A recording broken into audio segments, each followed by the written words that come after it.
Maður fær náttúrulega svo mikið af lífsreynslum í skátunum. Það búið að kenna mér svo mikið að standa sjálfstæð. Mér skemmtilega litlu stundirnar og bara hugguleg.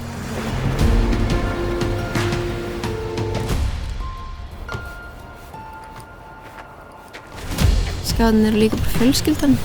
Þegar þú ert með rétta fólkinu það þarf ekki mikið til þess að hafa gaman.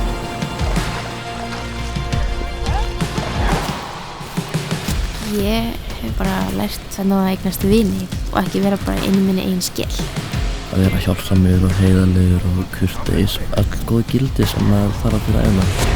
Þú ert á hættið og ert ennþá alltaf með reynslurnar sem maður fékkst frá skátastarfinu. Bara skemmtun og ævintýri. Vinir og samvera og bara eitt skáti á skáti.